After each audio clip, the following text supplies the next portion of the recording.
countless number of single-celled creatures live in our world, which is a planet full of life. All of these single-celled creatures multiply by dividing and form exact copies of themselves as they do so. The embryo developing in the mother's womb also begins life as a single-celled creature, and the cell multiplies by copying itself. In this situation, unless there were a design, the cells of the unborn baby would all turn out to be the same, and what eventually would emerge would not be a human being, but a shapeless mass of organic matter. But nothing like that happens, because the cells are not unsupervised. A few weeks after the sperm and egg have come together, the cells start to differentiate, obeying a secret command which is apparently given to them. We are now witnessing this change, which is described as a miracle by all scientists. The unconscious cells have set about building the internal organs, skeleton and brain.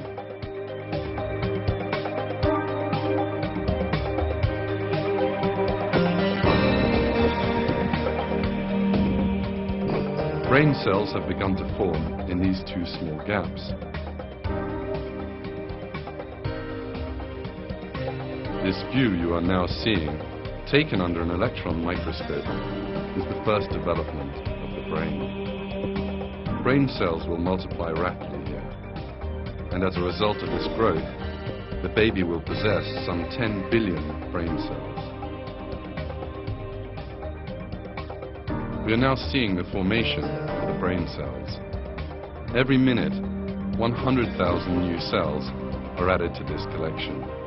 Each new cell that forms behaves as if it knows where it belongs, and which cells it has to make connections with. Each cell finds its own place.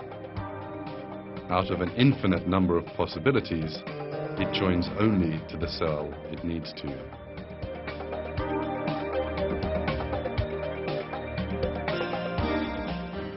There are 100 trillion connections in the human brain.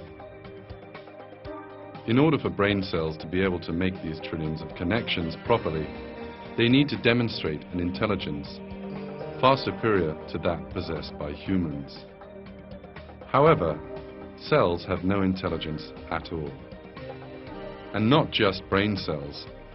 Each of the dividing and multiplying cells in the embryo heads from the place where it first formed straight to the point it has to occupy, and each one finds the place designed for it. And here, whichever cells they have to form connections with, they also do. So who is it who makes these cells, which have no awareness, follow this intelligent plan?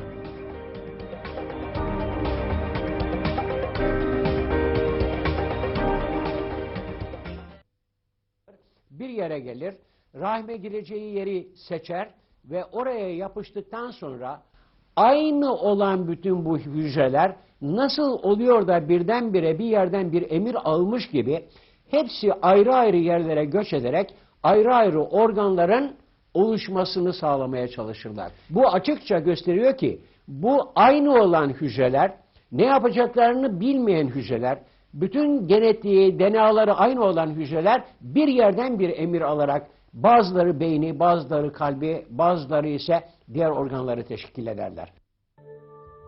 Construction inside the mother's womb goes on unceasingly.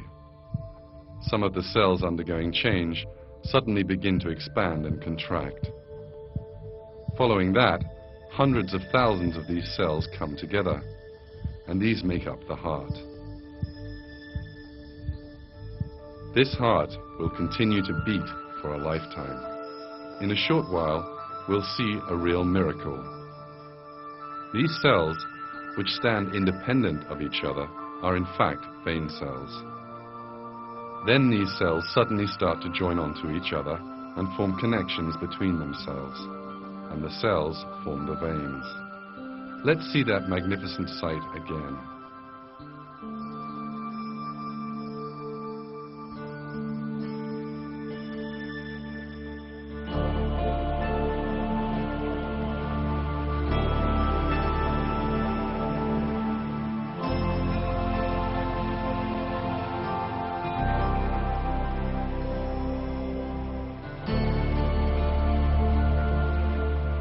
How have these cells learned that they have to form a vein? And how can they do it? That is one of the questions that science has not yet found an answer to. The vein cells eventually make a perfect tubing system with no cracks or holes in it. The internal surface of the veins are smooth, as if made by expert hands. This perfect vein system will soon begin to carry blood to every part of the baby's body. The length of the vein network is more than 40,000 kilometers. That is almost as long as the circumference of the Earth. Developments in the mother's womb go on non-stop. In the 5th week, the embryo's arms and legs become visible. This bump will later turn into an arm. Some cells will then begin to form into hands.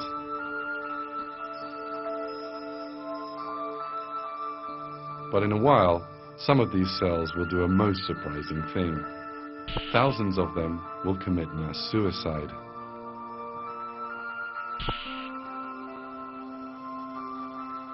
Why do these cells kill themselves?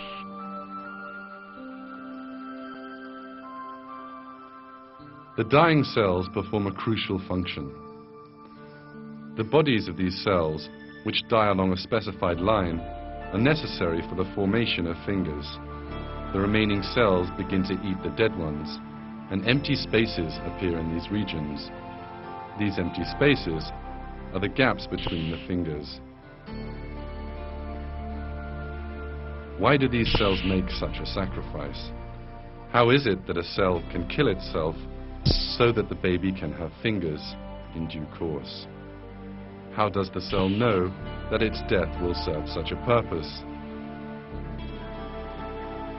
All this once again shows that all the cells which make up the human being are directed by God.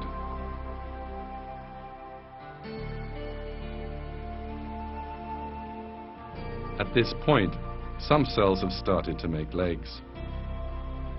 The cells cannot know that the embryo will need to walk in the outside world. But still, they make legs and feet for the embryo.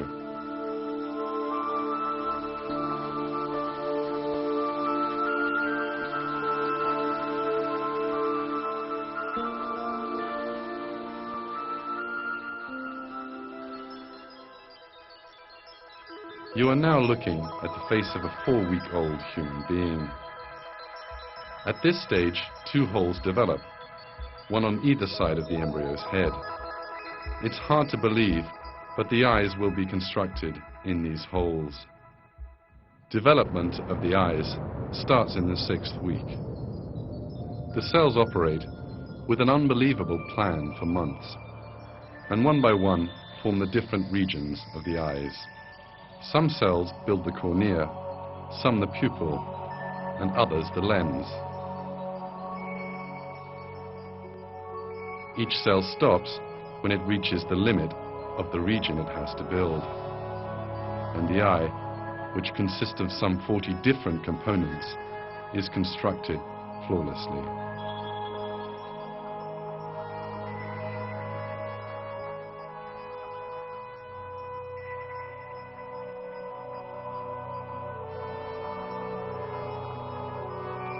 In this way, the eye, which is accepted as the world's most perfect camera, is brought into existence from nothing inside the mother's womb. It has been borne in mind that the person to be born will open his eyes to a world full of color, and an eye has been built which is ideally suited to its perception.